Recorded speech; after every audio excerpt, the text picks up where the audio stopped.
Welcome to the Non-Standard Podcast. I'm your host, Manny Lamson, and what you're going to find in these episodes is just how to improve your quality of leadership just 1% at a time. We don't cover very extreme things because you'll find out that leadership is about consistency, doing the basic things great, and understanding people at the utmost ability to help them get to where they need to go. So I always have a guest on my show, and these guests are going to provide you with some of the basics that they lead by, some of the examples throughout their life, their story. And then also we cover my leadership philosophy in there as well that has helped guide me in becoming a leader as well. So again, the intent here is just for you to learn, and I hope you do. And if you do, you know what to do. Just save, share, like, or follow, anything you got to do to continue this journey. I look forward to doing more and more of these episodes. And with that being said, let's get on with today's episode. Up Folsom, and we discuss primarily just leadership overall in a manhood perspective. So he runs a Wolf Tribe agency, which is very much a how to become a better person, how to become a leader in your community, how to build that tribe wherever you are. And what I love with most of them being folks in the military, we take a shift to more that masculinity side of the house that we are losing in society. And he does a great job providing examples, what he does, how he does it throughout this whole episode. Some of the things we focus on are his big three. We talk about find your passion. If you think it, you can see it, you can do it. And then network is key. So I hope you guys enjoy the episode. If you have any feedback, please provide it to me after. But I look forward to what I hear. And let's get on with the show. All right, welcome, everybody. Just like you heard in the intro, I'm joined with my man, Philip Folsom. And we are going to get started today right away because just like happens on every show, we're always talking. And we get the juices going and the blood's flowing, and we already start talking about leadership. And sometimes you have to hit record to get going. And if you've heard on previous episodes of the Non-Standard Podcast, we always start with 3 H's: hometown, heroes, and hardship. It's a way for myself, but also you guys listening, to understand where the guest is coming from on their leadership style, sort of how it sort of came to within. And then when we hit the leadership, it all makes sense. So with that, boss, I'll pass it over to you. Hometown, heroes, and hardship. What do you got for us? Hometown, Cheney, Washington, not far from where you were stationed, by Fairchild Air Force Base, a little cow town outside of Spokane, and so pretty, humble beginnings.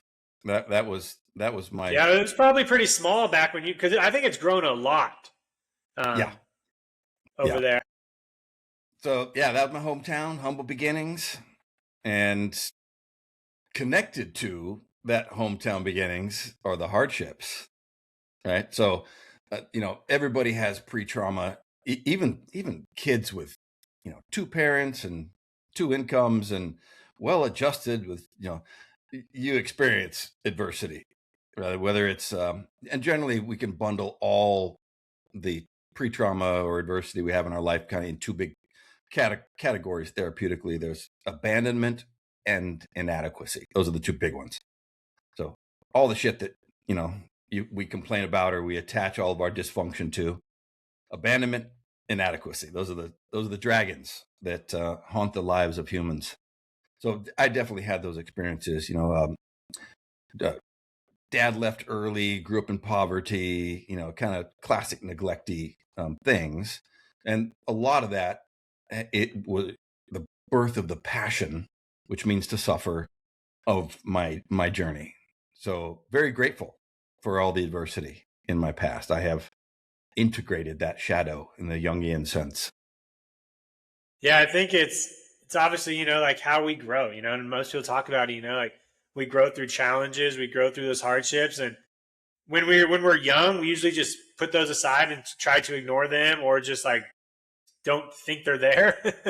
But as we get older, we understand like that's who we are. And then when you talk about it with people and you get to know them, you understand you're not the only one that went through it, where you may have thought that when you're younger. And sometimes it's a way to build relationships, and just like get that bond with somebody that you may have just met.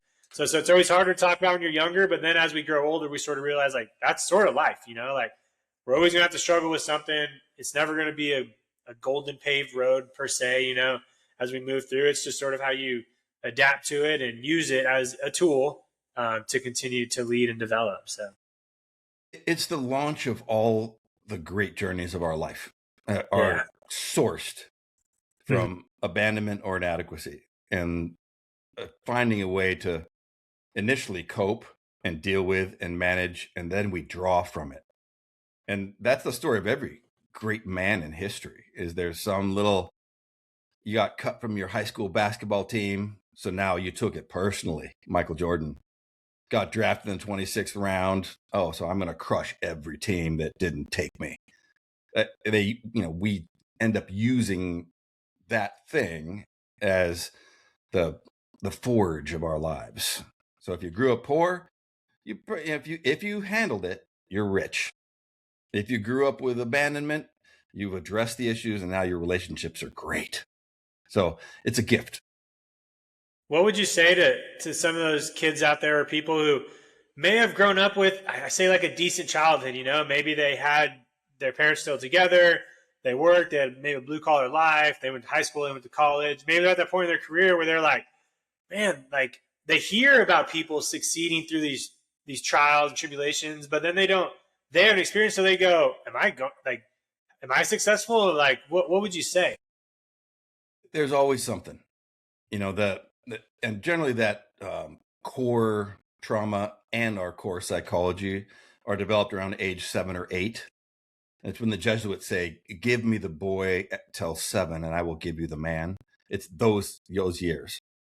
And we in the therapeutic community, you don't compare trauma, because people who have a natural resiliency or have a higher threshold of what we consider trauma look at average well-adjusted people like, you have no trauma. But you can't compare the two. When you look at people who grew up on the streets, prisons, combat vets, their threshold of trauma is at such a level that other things are sort of inconveniences. But if you haven't had capital T trauma, you have the same physiological and psychological response to small things. Like my wife does leadership work with rich kids at wealthy private schools, and a lot of when you look at the trauma that just melts these kids, is they didn't get the car they wanted on their 16th birthday. It didn't have the leather seats. So they lost status, they lost belonging, they lost all these big psychological drivers of success within the tribe. And it's the exact same impact of a life. So it's a challenging but true approach, is to not ever compare traumas. So you have them. Even if you have this golden childhood, there's something in there that is the source of your dis-ease. Yes. So what about a hero? Do you have a hero for the table? It can be fictional, non. What do you got for us? Oh, Marcus Aurelius. Like who are the big guns in that space?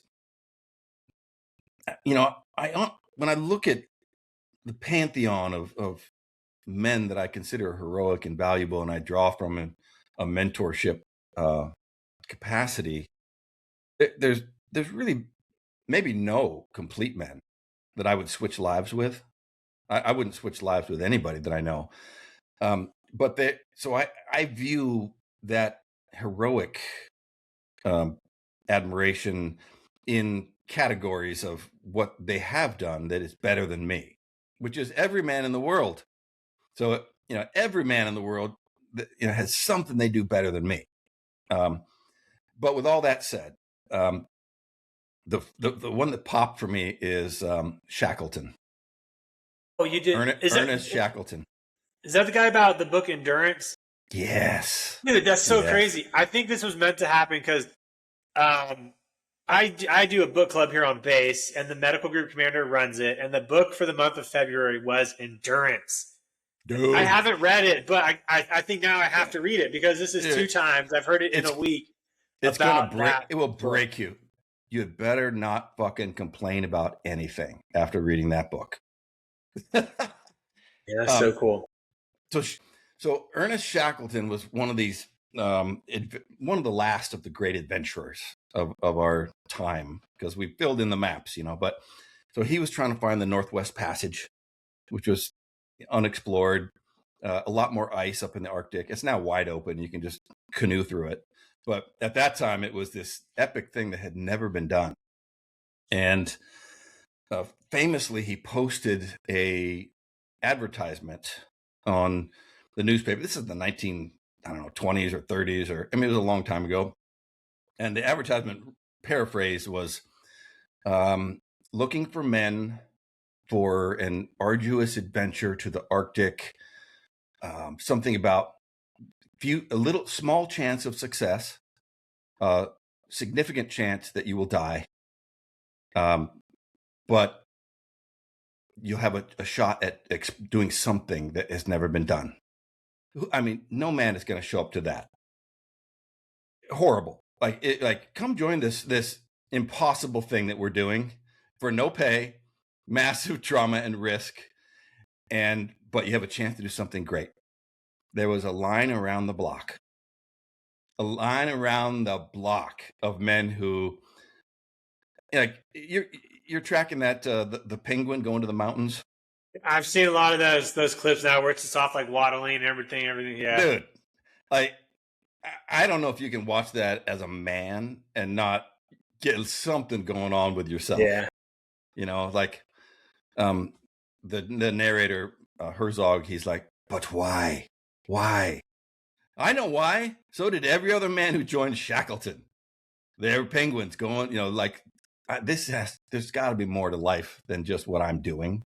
So they got on this wooden sailing boat, went up to the Arctic. They knew they were going to get ice trapped, but then they were going to wait it out, and then thaws. They were going to be able to complete their journey, and it turned out that there was no thaw.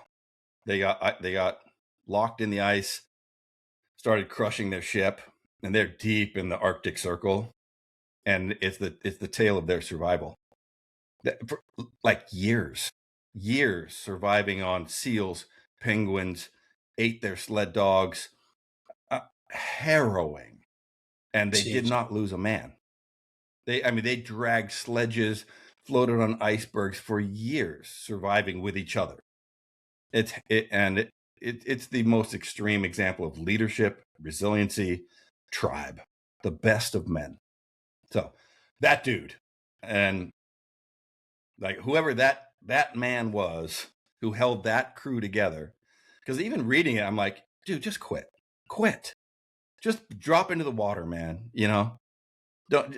And yet they just persevered, month after month, freezing and starving, amputations, and they all made it back.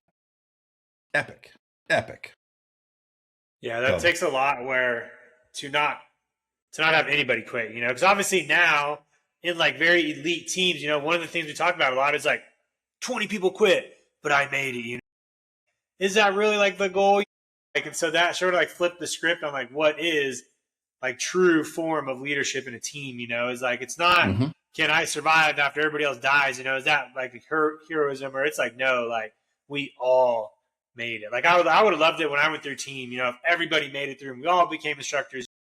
That would have shown a lot to the cadre, like they led a great team, nobody quit.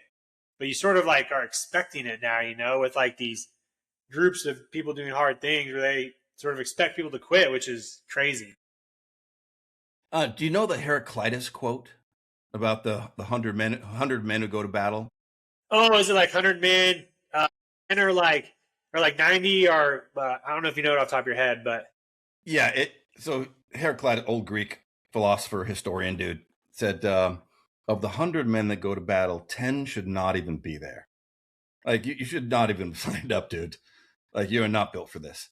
80 are just targets. You're pawns, dismissible. 9 are the real fighters, and we're grateful to have them, for they make the battle. And then there's the 1, and that is the one who brings the others home. That's Shackleton. That's Shackleton. Like, he's the one, and that's a hero. Brings the others home. Woohoo! Shackleton. Heraclitus. That's and then cool. My second hero, George fucking Washington, bro. George Washington. Oh my God. I get a little deep dive on him. Read a biography, and then I watched Ken Burns' Revolutionary War documentary. Big, long, exhaustively researched deep dive into, the Revolutionary War that I didn't know a lot of things. But that man, what he did he's the one. He's the one that, like, his army just got whittled down to, 1,000 dudes in Valley Forge, no equipment, no food, no uniforms. And he held those dudes together through years and years of eminent defeat. Just defeat. And he held those guys together, held the country together. Yeah. So now, as we transition, we talk about the tribe. Let's talk about you, like where did you develop from? So we partner with a wolf sanctuary called Apex Protection Project. Shout out to Apex for their rehabilitation work with, neglected and abused animals. And when you look at a wolf, they're like a big German Shepherd. They're not scary. They're not significant. They're not safe. They're not successful. There is nothing notable about a German Shepherd in the scope of the predator kingdom. I mean, I have 2 German Shepherds, and they die in a day out in the in the real world with mountain lions and bears. And when you look at the big megafauna of the Ice Age, where you had like the big things hunting, right? And so there's absolutely nothing significant or safe or successful about a wolf. Take 10 of them together, and now you have the safest, most significant, most successful apex predator in the Northern Hemisphere. That's humanity. A lone man is not safe, successful, significant in any way. A group of men welded together with a common vision, mission, values, that's Shackleton. You cannot beat them. We are unbeatable when we are at our best. When we are isolated, when we're alone, when we're traumatized, we are dismissible creatures. So, radical difference. So how'd you get to the wolf tribe? What's sort of like some highlights of your life, your career that sort of has kept you into that leadership world? Unlike you, I was not a well-adjusted veteran, and who had things going on, and the recipient of a lot of work done by the leaders in our field. Like that you have that banner behind you, and you're rocking that logo on your shirt, like you're riding a wave. Like you paddled hard, you got on the wave, and you are solvent. For my generation, that didn't exist. There was nothing for us. That leadership development, resiliency, like none of that existed. And so I got lucky in some dark times in my reintegration work, where I was working as a security guard, just trying to get through college, to get my GI Bill. Not even like because I wanted to. It was like, oh, this is how I got my little money. And there was a job opening to do like belaying ropes course work. And I was like, that's cool. I've rock climbed, I can belay. And so I just got this little college job doing that. And it turned out that it was the 90s, 1991. Yeah, so long time, decades, right?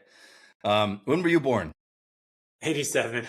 87, sweet. So yeah, right after you were born, I dropped, was doing ropes courses, and there happened to be a couple of these personal growth programs, that were doing ropes courses as a component of their big leadership work.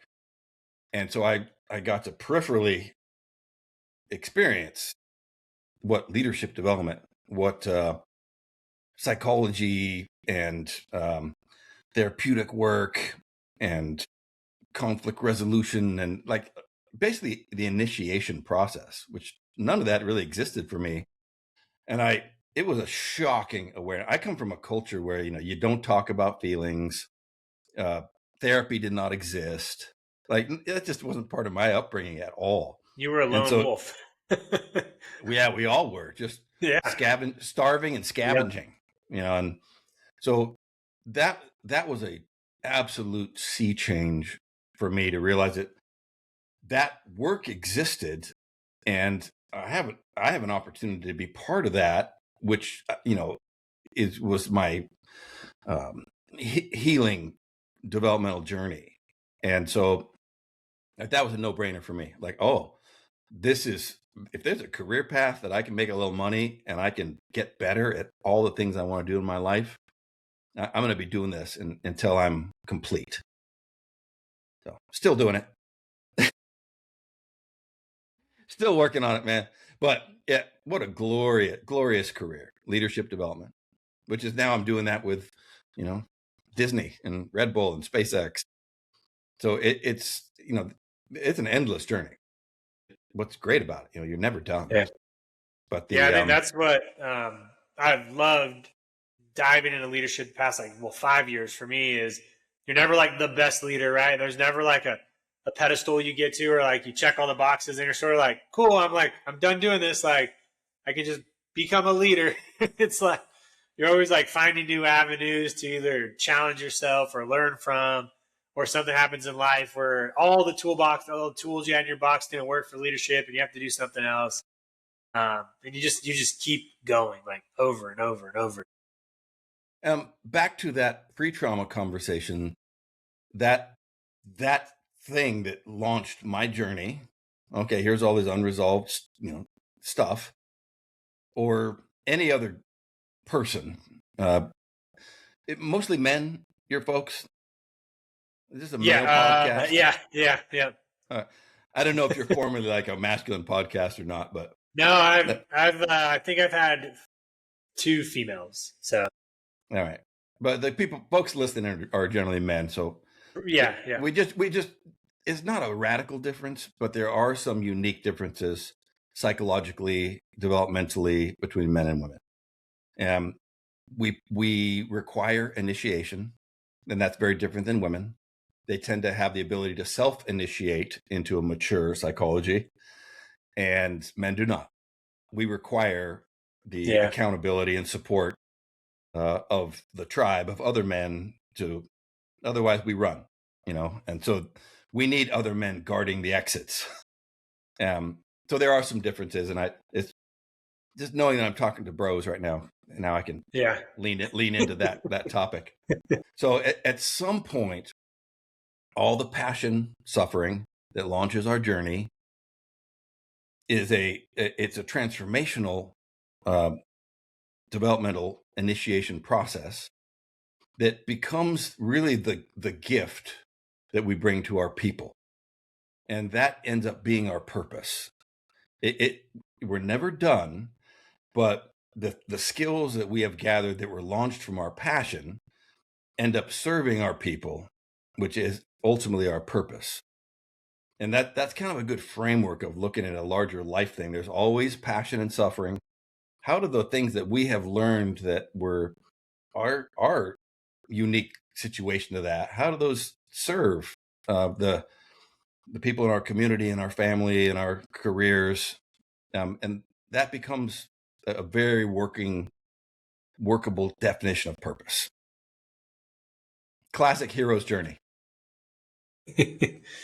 So as we get down that road, the next sort of transition into the show is, I always cover my leadership philosophy, so that way if somebody's listening for the first time or for the 15th time, they understand like the way I sort of structure my life now is built around these 4 pillars. For anybody to sort of go through life is have like a backbone that keeps you on the straight and narrow. The actions I take have to align with these 4 things, and it's lead by example in all you do. To be selfless, you have to be selfish. build relationships based off trust and care, and then challenge everyone in front of you, getting comfortable, being uncomfortable. This was okay. Lead by example. The good one. Yeah, that is good. Since we're talking about the leadership purpose journey, you don't hire a fat trainer. You don't hire a broke financial advisor. You don't hire a single relationship coach. Like you, one of the axioms that I use a lot in my work is our lives are evidence of our efficacy, which is another way of saying what lead by example. When you look at organizational values, and these are the things that should be guiding the decision-making process of people. That's the function of values, is they drive decisions. And because it's a force ranking prioritization, to choose certain values,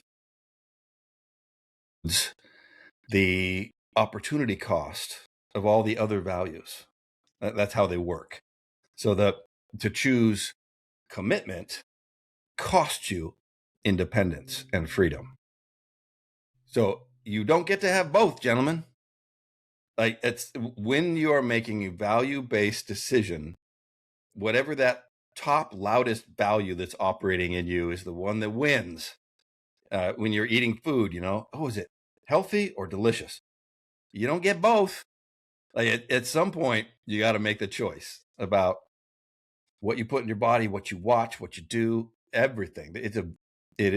Our values literally drive the decisions we make and the actions we take through our lives.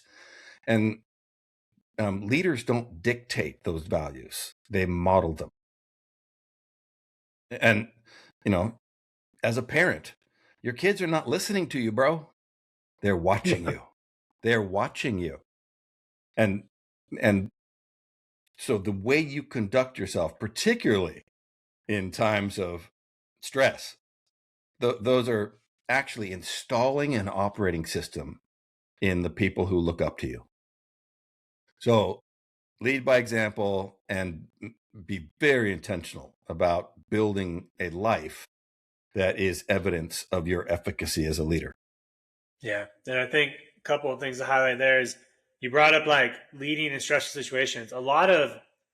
Some leaders will think, I will lead when it gets tough.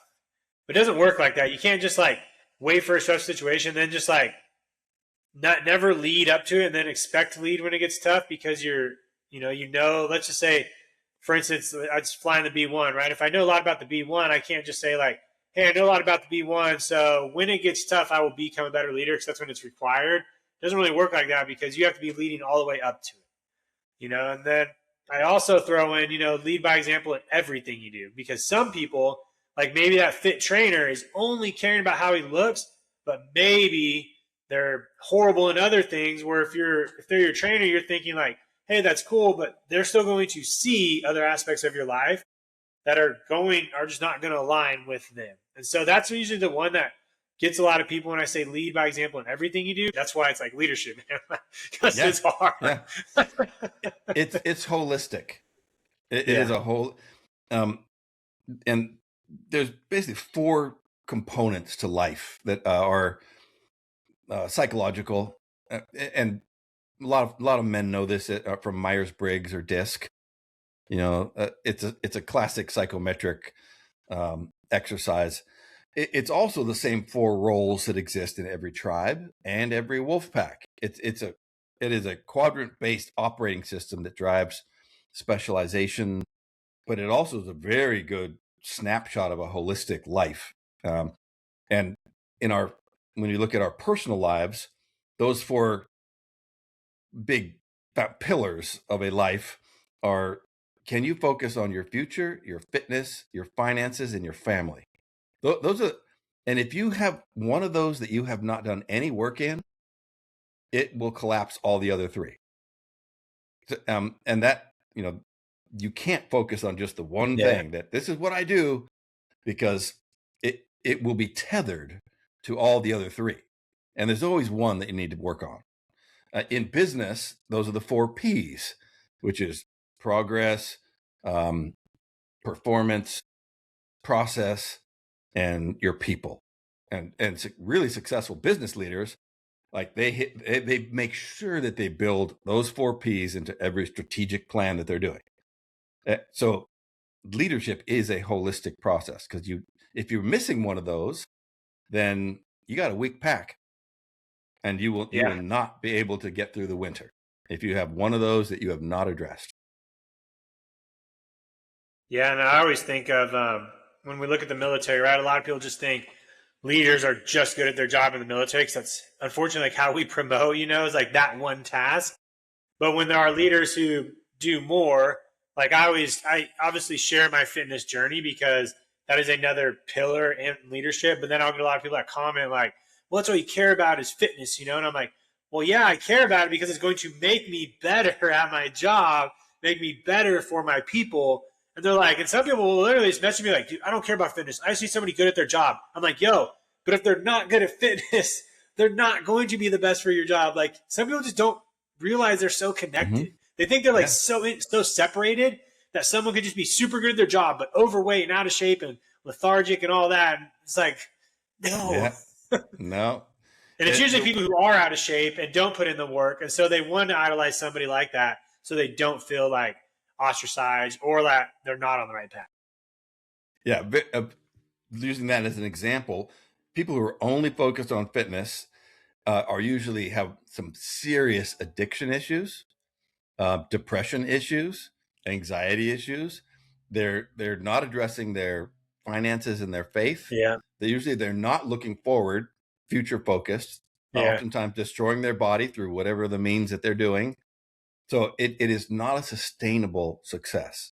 And that's the mark when you look at Shackleton and George Washington. They're not just winning one battle, doing a heroic thing. Oh, yeah. Bro, years. We're talking, a successful man is somebody who is able to do that sustainably, not just over years, but you're looking at generations. Generations. What you do now is breaking the ancestral curses of your bloodline and launching an entire new arc of your people. That's you don't get that unless you've addressed every aspect of your life across time. Yeah, and I think it's more important now for men to do that for their kids because social media is so easy that our kids are seeing the opposite so much. And so we have to establish that, like that role, that tribe, that leadership's. Obviously, they see us all the time here, but man, when they're zoned out, sometimes on devices or at school, what they see around other parents or around other kids in their class, like I just need to make sure I'm doing as much as I can now so that doesn't like block their vision. They can keep focused on what is our family's vision and purpose. The rise of long form content like this, in the zeitgeist of our times, that has unlocked this conversation, because you can't survive in an hour-long conversation if you haven't developed some holistic understanding of yourself and the world and all these topics. You can't deliver a little 30-second soundbite. Oh yeah, you get revealed in an hour, and that's actually a really exciting development, for me, because I grew up without the internet, and then the rise of social media, and that it's a really people shit on it hard. How terrible the internet and social media and and that AI and all. No, it's great. Just be smart. Be curate. What you're taking in, and do you feel better or worse after whatever it is that you are digesting? That has to do with food, has to do with people, has to do with what you're watching. And that's one of my axioms is don't eat, watch, or do anything that makes me feel worse afterwards. And you feel worse if you're just doom scrolling. Feel dirty. But watch a good podcast with somebody who's kind of got their shit together. Yeah. Now you're like, man, I'm smarter and more inspired after this conversation. Yeah, and that's what I tell people like about social media with how much I say I'm on it, but how much like what I'm watching, is not the bad part of social media that a lot of I say leaders in the military expect it is, because there's a lot of leadership in the military that aren't on social media because they think it's crappy and they think it's a bad representation. And I'm like, I don't know what y'all are watching, but it only shows that because that's what you're watching. It's an algorithm. Yeah. Like if you think social media sucks, you made it suck. Mine isn't like that. Mine is full of badass killers, and every time I watch it, I want to go freaking crush things because I'm either super Yeah. jealous or super motivated because those people are doing better than me. But that's how I fill my time on social media. Yep. 100%. um, yeah, I was going to go back to the four components thing really quick. So Matthew McConaughey and Ed Milet did a good podcast, and Matthew McConaughey talked about how he balances those like checks and balances, and he brings those up all the time. One of the things he talks about is he uses like a debit credit system, for those. So like if he's working on a movie that's increasing his finances, he may know his friendship or fitness may like fall into the credit level. And so he plans that out in his schedule, right? Like maybe it's like a year-long movie, but then he shifts his gears, pulls those back up, right? And then he balances those out or brings them up to debit. Then maybe his movie star credit goes down a little bit because he's balancing those out. And so I always like that because he looks so much holistically, like years down the road. People are so focused on like, how do I balance all these like today or like this week? Where when you really see that growth is when you're balancing it out like 6 months, a year, 3 years, 5 years. It sort of lets you breathe a little bit more, but it helps you understand and how to really like control it. Yeah, it's an investment. He's playing the long game. Yeah. Play the long game. And it's really hard to do now, especially with social media. Sometimes social media shows us like the fast way to do things, right? But it's not sustainable, like you mentioned, and it just doesn't help us get to the long game. And sometimes the long game is boring for people that are trying to get that change. They're like, wait, so you're telling me to live a great life, I have to watch what I eat, go move for like a couple minutes a day, drink water? Like that sounds horrible. Like, what I want something flashy, or exciting, but it's not really sustainable. Embrace the suck. That comes from our world. It's a good one. It's a good one. And that's passion is always suffering at its beginning. There's an old Greek proverb that says, "Fate guides those who will, and those who won't, she drags." And so, yeah, if you intentionally start your developmental journey and your fitness, finances, future family, whatever that is, there is some discomfort. There's always resistance. Yeah. We refuse the call to adventure, right? We always do, because no animal on the planet willingly, goes through adversity. And we're built to have that adversity brought to us. That's why we're inherently resilient creatures, like every other creature is. And we live in an era where we do not have any adversity. Nothing is hunting us. Yeah. We have too much food. We have climate controlled rooms we're both sitting in. There's no adversity in the world, and we cannot survive without it. And so, part of your thing is you have something about doing hard things. Oh, get comfortable being uncomfortable. Yeah, you have to do that. Yeah, that's we intentionally have to go like, all right, I'm going to sign up to this thing, or I'm going to set this schedule, or I'm going to do this, track my macros, or whatever it is. Yeah, that's what makes us great. Yeah, I think that's important that you hit it. Is you have to like physically make that change. Other than that, nobody's going to make you, or life will just let you stay complacent and comfortable, and you're not going to see any growth. Let's dive into what we were talking about before that we put a note on, a book recommendation you had for Joseph Campbell for Hero's Journey. And I think that was more geared along the line of the tribe and stuff like that. So hit that really quick. And I think it aligns with your note of find your passion. So if we had talked about the hero's journey right off the bat, it would have encompassed every single topic that we have Right. ranged through, including, you know, Shackleton and George Washington and discomfort, like everything. And so what the hero's journey is a master map of humanity. It has always existed, and it was that most of the guys watching here are familiar with the term, the hero's journey. It was originated by a mythologist named Joseph Campbell, and he wrote a whole bunch of books related to some of them very academic, hard to read, but the most accessible Campbell book is called The Power of Myth. And it's actually a transcribed interview with a really great journalist, when we used to have great journalists, named Bill Moyer. Very smart, altruistic, well-educated man, sitting down with this mythologist professor for however long, how many hours that interview is.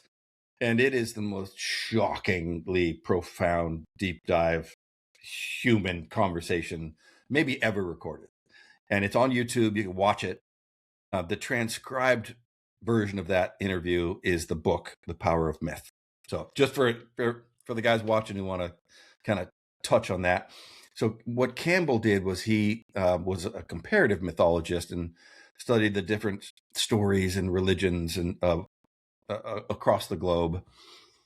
He neglected some. It's a big place, the globe. But everywhere he studied, he realized that we are telling the same story over and over and over. It's exactly the same. The Odyssey that's coming out this summer, everybody's, oh, the Odyssey. It's Star Wars. It's Harry Potter. It's Exodus from the Old Testament. You can just throw a rock and hit a myth from a culture and then unpack the sequential steps that happen. It's the same story. And so then Campbell's going like, why are we telling that same story? And it's because it is the unavoidable sequence of steps of a human journey. It operates in this conversation you and I are having is a heroic journey arc. Your fitness journey, your military career. Once you're able to reflect back on it, you're like, oh, that was my call to adventure. This is my road of trials. Here's the abyss. Here's the, dot, dot, dot, dot, dot, dot. So the power of this map, like every map, is it allows us to collaborate with other people who are on their journey, who are part of your journey, and also to navigate it successfully. Right? You're not wandering through some uncharted terrain that like, oh, I hope I survive. No, you pull back and look at the map and go, oh, okay, so this is a hard part right here. But you know what? Topographically, that next part's going to be very different. And so that what having a good map for anything, whether it's like a fitness journey or a financial development, or in my case, leadership and culture work with a company, there's three big questions. If you're watching this, I invite you to write them down because they're worth remembering. Number one, where are you? All right. And back to those 4 F's, like, where's your fitness? Like, do you know? When was the last time you weighed yourself? What's your body fat? What's your VO2 max? What are your, whatever it is, mobility? Where are you now? Finances. Okay. Have you looked at your investments? What you have a budget? How's your relationship? You need to know where you are first. And then that allows you to ask the second question, which is, so what happens next? You need to, if you don't have the map, you can't answer that second question. That's why the hero's journey is told around campfires for 10,000 years. Is it tells you, here's where I am. This is imminent. And once you've answered that question, then you get to deal with the big question, which is not what do I need to be doing? How do I do it? It's who do you need to be? That is always the leadership question. And I just heard one of your kids. Yeah. All right. So here's the developmental stage of my kids. I know what's coming next. Now, who do I need to be as a dad to make that transition successful? So it is a powerhouse of a navigational system, and Joseph Campbell is the one who originated that. One of your traits that you hit in the email was think it, see it, and do it. So discuss that, because that's a hard thing for, I say, young leaders or young people that want to change, is thinking it, right? That's usually what stops most people is thinking about it. The reason why that one popped for me is that I actually had a little LOL, a little chuckle out loud when I read it, because I like the first parking spot. If I go to the store, because I drive a big truck, I usually have dogs in the truck, and I like to see my dogs, and I like to be able to, I like that first spot. I call it the Doris Day spot, because in the old movies, she would pull up in the and there's always a spot right in front of the hotel. She pulls in. Anyway, I like that spot, and I get it a lot. I oftentimes get that spot. And so when I would take my daughter when she was young, to the supermarket, you know, there was that sort of running joke of getting that spot. Yeah. And I would say you see it, right? You look for it and you work for it. And that was fine. And I was telling her about a parking spot thing of life, but I was really installing an operating system for her, which is exactly what you said. Do you have an active vision for the thing that you want to be achieving, right? Do you know what you want to look like? Do you know what you want to be able to lift? Do you know what you want, how you want people to respond to you? When you show up in a room and people, do you have that vision? And then can you look for the opportunities to move towards that vision? And then can you work? You may have to take a circle around the parking lot. May have to take, a couple minutes. And sometimes that's the case. But, if you don't do those things, you never get that spot. It's hit or miss. But if you're able to do those three things, you have a pretty high percentage of a good parking spot and a successful body and lots of money and a great relationship and all those things you want. Follow that sequence. So Yeah, I love it. The only thing I usually always add, think out the way I phrase, believe it, think it, and then like see and do. So you add that little belief factor to it, which sort of ties people in a little bit more. It brings like the passion to it. Like we talked about earlier. You have the passion for something, you believe you can do it, and then when you start believing you can do it, then that's when the wheels start turning. You're thinking it, and then that's why vision boards are important, and things like that. Because as you start that parking spot, or that house or whatever, and then you start seeing it everywhere. Like there's a lot of concepts of like, if you think of a red car, right? You're going to go driving, and all you're going to see is that damn red car everywhere. And then if you want it, it's the same thing. You just got to go out and do it. And I think that's what obviously a lot of people struggle with. This is going out and doing it. Keep it really easy to start off with. You don't have to run full speed through the race. It's just step by step. And like we talked about, it has to be sustainable. Network is key. Different than a tribe. Is it your tribe? Like, how do those play together? They're cohesive. Yeah. They're on the same bookshelf. In one aspect, networking is about connecting with people that are different than you. Yeah. And they, that wolf analogy, the wolves are specialists in what they do. There are trackers, there are killers, there are hunters, there are nanny wolves that stay back and protect the young. Like they are very specific functions in their team. In the same way, a football team has very specific functions. I don't know how many people are on the planes you fly, but they have very specific. Yeah, we got 4. So perfect.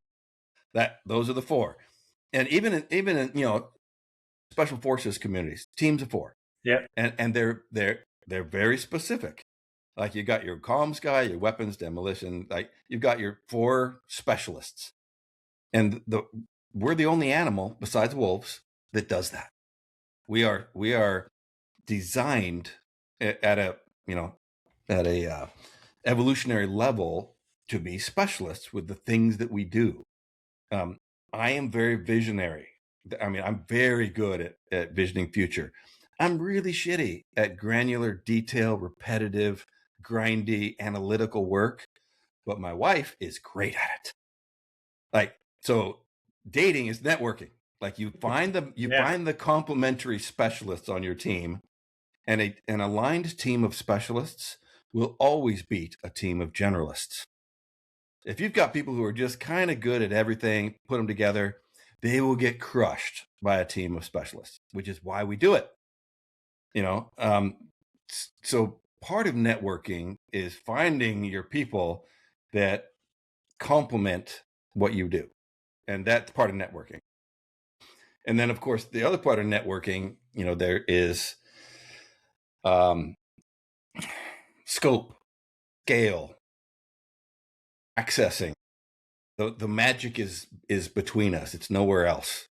It's connecting with other people. This may be a contentious statement, but when you go to the gym, take your damn headphones off. Yeah, I don't want to have headphones. Talk to people at the gym. Roll your windows down. When you're walking in the world, get off your phone, dudes. I can't tell you how many men walking around with their earbuds in, staring at their screen at the gym, not talking to it. Like you are tourniqueting your life by doing that. And we're not supposed to be. Not only is it unsafe, it's unproductive, but all your business contacts, all your cool opportunities, everything is it's the allies on your journey are there. They're here. They're around us right now. Red car. They're around us right now. Talk to the people at your gym, and you're going to have bros. You're going to have business. You're going to have all the things you want.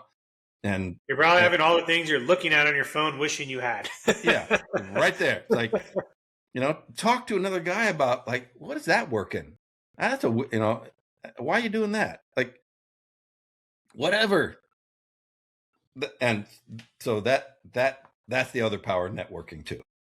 Yeah. And it's simple. Like some people think networking is so complicated with oh, well, I don't want to take the time because they think it's all business oriented, which it leads to that, but it's as simple as that's what I love about networking. It's simple. And that's why I love going to the gym without headphones. I will sometimes awkwardly stare at a guy, even though I don't have headphones, just to get a head nod. That's usually where it starts, and then I'll get a head nod, and then I'll sort of look over and do the whole start with a compliment if I can, hey dude, cool shoes if they have Nobles on, right? Because I have a relationship with Nobles, I like Nobles, or it's just. And it's can I work in? Can I get a spot, dude? Yeah, I've never. That's how we're built. You talked about it. That's how we're physically and psychologically built. We're not built to just not talk to anybody. Our brain doesn't work like that. No, man. And I work at a Gold's Gym, in Venice, the mecca of bodybuilding, and all the big monster, scary guys are down there, and they're intimidating, because these are the pros and they're really focused on whatever.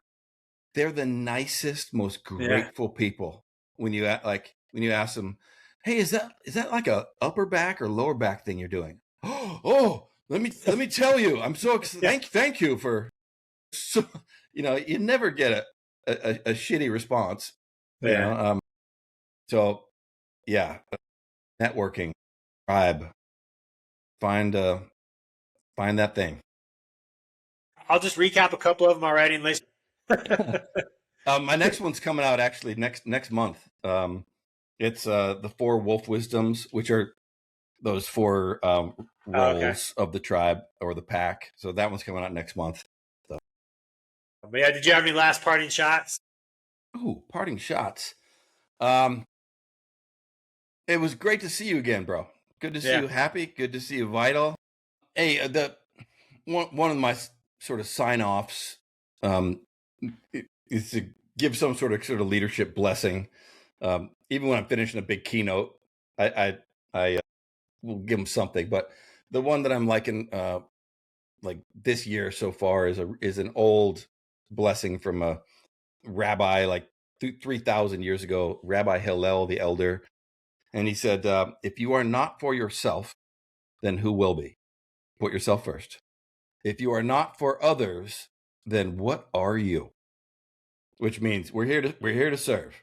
If you're not doing that, then what are you? And then lastly, if not now, when? So if you're waiting for some position or permission to go on this journey, stop waiting, answer the call, and take care of yourself, serve others.